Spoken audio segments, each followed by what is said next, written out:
It's fall of 2020, and this is my favorite time for new Doc Martens.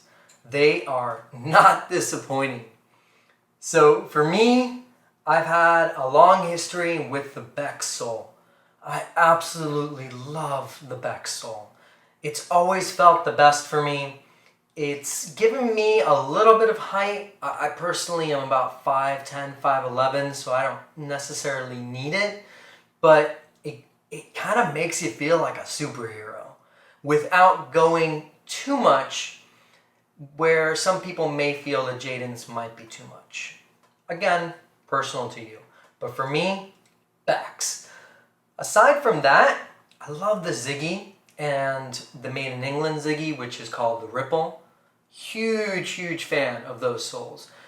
I just think that right now, especially with modern Doc Martens, they're the most dense, they're ready to go, and they really guide your pronation. You kind of just want to walk with them. Aside from that, Doc Martens with a cap toe has always captured my heart. I think that my first image of a Doc Marten boot was a cap toe Doc Marten boot, and there was something that connected with me. And I know I've talked about it in previous episodes when I went over the cappers and perhaps other styles that I have of a cap toe. But it reminds me of old World War II jumper boots, which are the ones that they used to use for people who would parachute. Now, typically those were, I think, 12-eye, because they needed to be. But an 8-eye cap toe is just the bomb to me. Also 10-eye, love them. That, I think, in my closet, the most style, like the most common style that I had for the longest period of time was probably a 1490 or BXB cap toe. So we have now the BXB DS, or double stitch, which is a little bit misleading. Now when it comes to these names, we're talking about designers, we're talking about marketers. You know, we shouldn't get so hung up on the names. They help out when it comes to searching. They help out when it comes to reselling. Of course, if you're reselling responsibly, which I'm a very strong advocate of that. But otherwise, you can kind of see them interchanged. So we knew double stitching in vintage Doc Martens a little bit different than this. And I would almost call this double welted. So what we're looking at here is a stitching that goes down and creates a welt, like how back in the day when Solivar used to produce most of Doc Marten's shoe.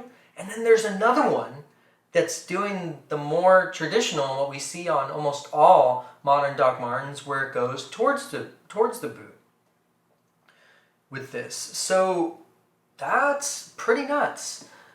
In the past, double stitching just meant double.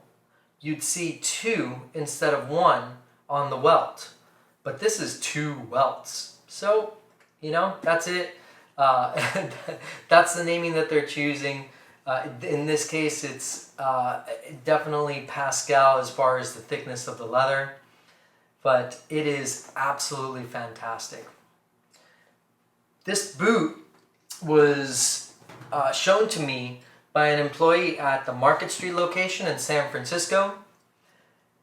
She showed it to me by going, we're big fans of the capper boot, we were talking about it, and she directed me to the Japanese site. So it's a good little tip if you want to see some of the things that may be coming to the rest of the world, to look at the Japanese site. They're so far ahead and so fab when it comes to fashion that you can kind of either see things being tested over there or being there. And this is my assumption, and then coming over here, this is what I've seen. So I love that they brought back this, or not brought back, but they're using the Bex on a lot of different styles right now. So it's totally, it totally feels like my birthday for fall, even though my birthday is in late winter.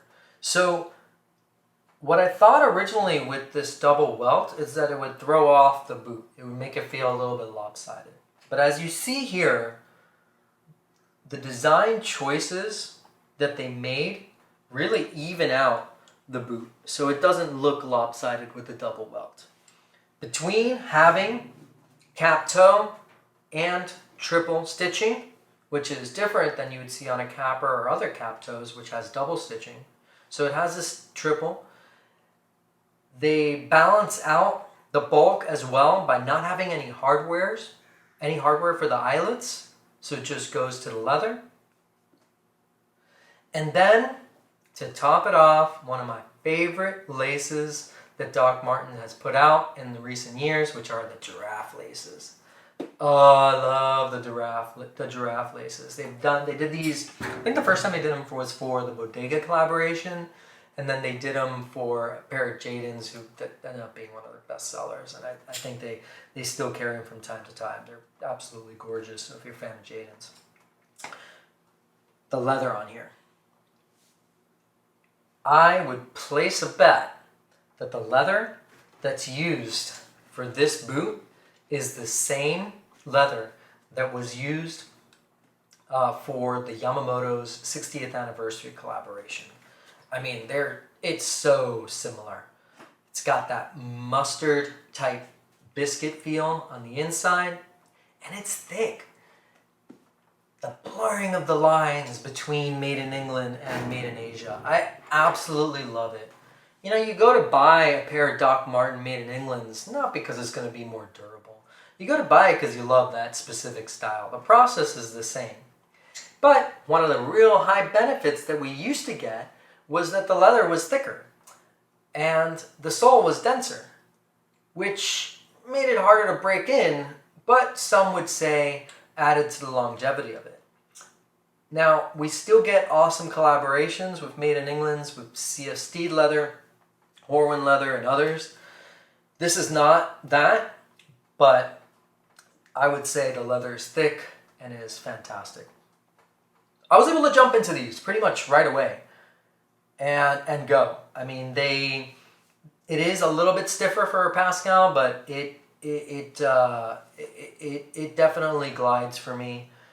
It doesn't press where others may press, and it really, like I said before, guides my pronation with the Bex sole.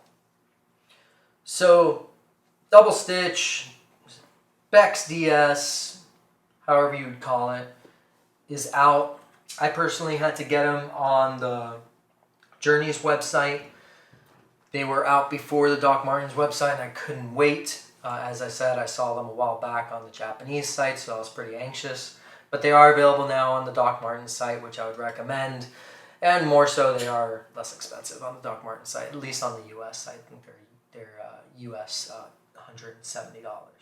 So, besides the awesome giraffe laces, the Bex DS come with a pair of black laces, so you can alternate. And they're both about 120 centimeters in length, so they're not necessarily a proponent of wraparound, even though you can get your own laces and do whatever you want with them. So that's it. Bex DS, out now. If you liked the video you just saw or wanted to add something to it, go ahead and click on the like and the comment button down below. Also, if you wanted to keep up with all the videos that I create, subscribe, and then once you subscribe, you can tap on the bell and then you'll receive an email. So you're always kind of in the know. I mean, you watched it, right? So I guess you liked it. You gotta tell the, algorithms what to show other people and what people are interested in. And besides that, I need validation. I need to know that I'm making something that people actually enjoy and want me to continue making more of, right? What do you think, Cherry? Yeah? Think they should do it? Yeah, she thinks so.